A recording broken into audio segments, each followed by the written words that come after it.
Magandang hapon po sa inyo mga kababayan. It's another day in the life of our maestro. Sa araw na ito, ngayong hapon na nandito tayo ngayon na naman po sa Sagap upang bibisitahin natin si Shaina. Tagal na naman po tayo hindi nakapunta dito. So medyo inabot tayo ng hapon kasi sobrang init naman kanina, and then nung nawala na yung araw, sumunod naman ay umulan na. Pero kinakailangan po na mabisita natin naman si Shaina. Of course, kasama natin ngayon si Kuya Florante yan po at si Kuya Dave at ang cameraman po natin ay si Kuya Jay. Okay, so may mga bit-bit po tayo na bibigay po natin sa kanila sa kanilang compound para sa kanila. Okay, yung mga ito ay yung mga galing po sa Saranay Batch 89 po. Dito na po yung mga regalo natin.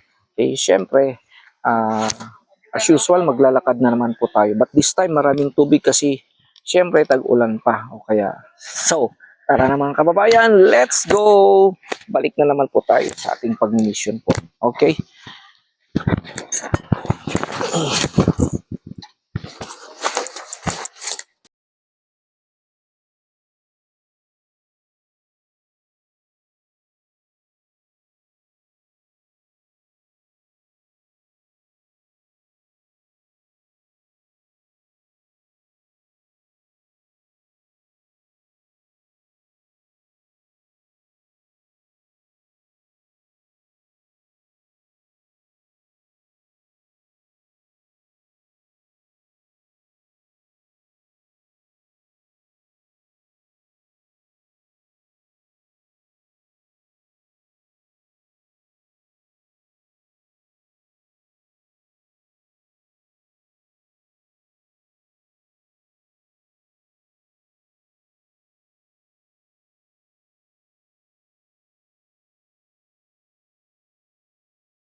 Nakapaa tayo mga kababayan. Nakashoes kasi ako kanina. Kaya iniwan ko na lang sapatos ko doon sa tricycle.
Hello! Students, nag-aaral. Oh. Hi. Well. Hi, Tinola. Hi. Ayos ko.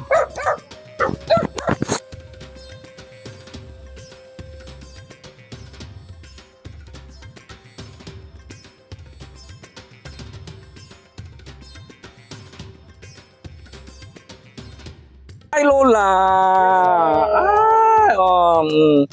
Ang healthy ni Lolo. Kumusta ka, girl? Parang excited si Shaina. Kumusta kayo, Lolo? Ante, tibiyag. Haangkay na bagyo, ante. Kasi na ako sa Okay. Anya ti si Data yo, uncle. Ang pupuyat. Ay, ang sarap! Ang pupuyat. Yun ang gagaling din sa mountain, yung ampupuyat, yung bagbag ko. Masarap yun, lagyan ng saluyot. Mabalindag tugaw, ante. Siya, pasensya kayo ata na maluman kami mo dun, ante. So, yan mga kababayan, nahulog ko yata yung isang mic doon sa ilog kanina. So, pagkatya, share na lang tayo sa mic natin. So, ayan, kumusta ka, anak-anak? Okay lang po, sir. Okay. Talagang press na press ka, girl. Kumusta naman ang pag-aaral mo, girl? Maganda naman po yung grades ko. Ay, nakuha nyo ng grade nyo. Hindi po, pinakita lang po ng subject teachers. Oh, very good. Pero, yung initial na pagkakita mo ng grade, matataas naman. Pumasa ka sa exam. Opo. Ay, wow. Pero nasa palagay mo, 'di ba honor student ka dati? Ano sa feeling mo makakaabot ka ba? Kaya binang honor student. Ay, wow. Wala pa yung card nyo, no? Wala po. Kailan ang card giving day nyo? September 5. September 5. Ay, sana makapunta ako doon. Siyempre, nakaka-proud si mother. Kumusta, mother? Okay lang. Okay. So, siyempre, kumpara last year ng pag-aaral mo. Mas mataas po ngayon. Mas okay, pero mas okay na ba ngayon na may dumating ng tulong sa'yo? Okay na. Okay. Sabi kasi ni Lola, nung nag-usap kami kanina, noon nga talagang hirap na hirap ka raw, talaga umiiyak ka raw. So, now, yung allowance mo, di ba? Okay ba yung allowance mo? Nagkasya ba sa'yo? Opo. O, di ba nagbigay din tayo ng pang service mo? Okay ba yung service mo? Okay po. Okay, very good. So, yung mga pang recess mo, okay na, paon mo. So, hindi ka na naglalakad. hindi ka na rin nanonood ng mga pagkain. So, may nabago na sa buhay mo, anak. Meron po, marami po. Marami na raw nabago sa buhay ni Michelle. I'm so happy, anak. You are so blessed. Siyempre, maraming salamat sa mga may mga gininto ang pusong sponsor, di ba? Yung mga naantig na puso sa pag-abot nila ng kanilang tulong, di ba? So, nabigyan ka ng pag-asa, di ba? Siyempre, ang pagpunta ko na naman dito, of course, dahil sabi mo yan, pauna ba yan, mataas ang grade mo. Kaya nandito ako kasi siyempre, September na naman, anak. So, kinakailangan na ibigay. May blessing ka na naman, girl. So, ngayon, okay, bibigay ko sa iyo yung may blessing ka. Okay? And then, yan. So, nanggaling ito sa dalawang tao. Ha? So, itong 1, 2, 3,000 pesos galing po kay Uncle Philip Norton and family. Okay? O, Uncle Philip Norton and family. Yan ha. And then, ito naman 2,000 pesos. Di pa nandito na yan. Pwede nandito yung ano, di ba yung, ano ba yun? Yung service mo. Saka yung baon mo. Bahala ka na. Ito naman ay galing pa Mami Yeng ng Toronto, Canada. Thank you very much. So, super happy ang ating maestro. Siyempre alam kong masaya ka, anak. So, ako talaga napakasaya ng ating maestro, ha? So, anong masasabi mo kay Uncle Philip Norton and family? Uncle Philip Norton and family, maraming salamat po dahil sa binigay mo pong regalo sa akin. Malaking bagay po to sa pag-aaral ko at kay Mami Yeng. Mami Yang po. Okay. So, Uncle Philip Norton and family and Mami Yeng. Grabe. So, nakita naman natin yung paglalakad natin. Ano? So, dyan pa rin ang linalakad mo, anak. Pagpupunta ka sa school. Hindi na. Saan ka na naglalakad? Doon po sa... Ay, saan ka naglalakad ngayon? Doon po sa... Dito muna. Kasi mahirap dun, mabato. Baka lumaki yung tubig, mother. Lumaki ba? Nung bagyo, lumaki ba? Oo. Saka, kung may daanan dito, mas safe dito ka na. Ha? Opo. Siguro pag sinabi mo noon na maputik, siguro pwede kang magdala ng yung extra na damit, di ba? Para hindi ka maputikan din, pwede kang mag-change doon sa labas. Siyempre, pag yung uniform mo, pag naputikan mo, ba? Maano ka? So, may damit ka ba? Marami ka bang damit na maaring extra? Iilan lang po sa... inuulit-ulit ko na lang. Iilan. Ilan daw ang damit niya. Pero wag kang mag-alala, girl. Dahil sa damak-mak na damit ang karga-karga namin dito ni Manong Florante at si Kuya Dave. Pasensya, matagal kasi akong nawala kasi na-hospital din ako. Kalalabas ko ng hospital actually. Kinakailangan ko pa ng marami sanang pagre-rest. Pero, syempre, kinakailangan naman ng mga anakis natin. Huwag po kayong magalit mga kababayan. Mga sponsors po natin. It's a part of my mission. Don't worry. Pag-ingat pa rin ginagawa natin. Pero kinakailangan pa rin natin na talagang ito pa rin ang ating pag-mission. Syempre, marami itong mga anakis na nangangailangan po sa atin. Pero hinay-hinay po tayo kasi hindi ko naman kakayanin ng isang araw. Buti na lang at ng mga nagis ay umaalalay po sa akin. So, hindi ko na patatagalin. Gaya ng sinabi ni Miss Shaina, pupunti ang damit niya. Yan. Ang daming damit po dito na baon-baon ko ha. Galing ito sa Saranay, batch 89. Maraming magaganda. Pambabae. At kung gusto mo ring bigyan, ang mga pinsan mo dyan sa kabila pwede rin. Okay? So, ayan. Buksan na natin. Ikaw na magbukas. Ako mag-start dito, ikaw ang susunod. Okay? Ano kaya dito? Mga batch ko. Magbigay ito. Okay? Headed by Chewy. Ma'am Chewy! Galing ito kay Ma'am Chewy. Mga bago ito, uncle. Buksan mo. Ano yan? O bagong-bagong ano yan? Anong mga to? O, bago rin.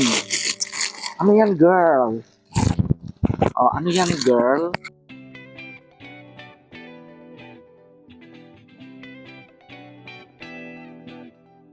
Unang nagustuhan ni Shaina ang mga bagong puting tuwalya. At sobrang nasiyan siya dahil dalawa ito. Isa daw sila ng kanyang nakababatang kapatid. Di may paliwanag, kasiyahan ng bata habang tinitingnan niya ang mga bagong pupunta.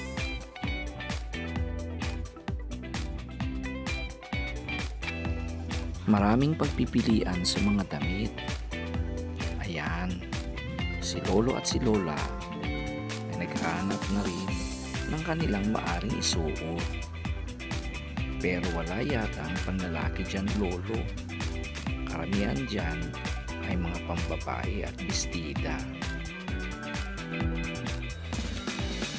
Tumitingin si Lolo ng para sa kanya pero talagang wala. Eto namang yelong hoodie ay saktong-sakto para kay Kuya Galdong. Si Lola, ayan, tumitingin pa rin. Pero inaalalayan niya si Shaina. Ayan, talagang sobrang napakasaya ni Shaina dahil marami na siyang maaaring gamitin. Si Nanay Mabel naman ay nagmamasid lang dyan. Kanina ko pa sinasabi na bumaba na at pumili na rin. At si Kuya naman doon nanonood. At kanina pa inaanyayaan ko na bumaba at pumili na rin ng para sa kanya. Pero nahihiya daw siya. Ayan, tinawag ko na rin si Nanay upang lumapit para pumili na rin siya ng kanyang mga gusto. At sinabi ko na tawagin na rin ang mga kamag-anak, lalong-lalo na yung mga dalaga.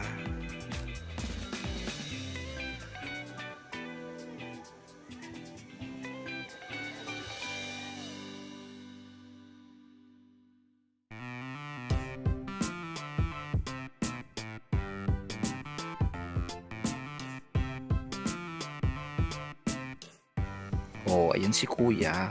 Bakit ang mga pinipili niya ay yung mga damit pambabae? Sa bagay, wala namang masama kung yan ang nararamdaman mo. Go, go, go and express yourself. Sige, pili lang ng pili. Kakatuwa naman mga kababayan dahil talagang gustong-gusto nila ang mga regalo nating damit. Salamat sa mga sponsors. Kahit gaano pa kabato o kalayo, ay nahulog yung isang bagbag kong ibinigay nila sa akin. Uulamin ko daw. Talagang napakasaya ng ating katuba dahil nakapaghatid na naman po tayo ng tulong galing sa ating mga mababait at mapagmahal na sponsor. Maraming salamat din sa ating mga kasamahan na si Kuya Florante at Kuya Dave na nagbitbit sa mga damit na regalo ng ating mga kaklase sa batch 89 ng Saranay. Siyempre, ang ating mabait na cameraman na si Kuya JL. Sa lahat din ng ating mga sponsor, maraming salamat po. Dahil sa inyo, ay nabago na naman natin ang buhay ng isang bata at nagkaroon ng pag-asa.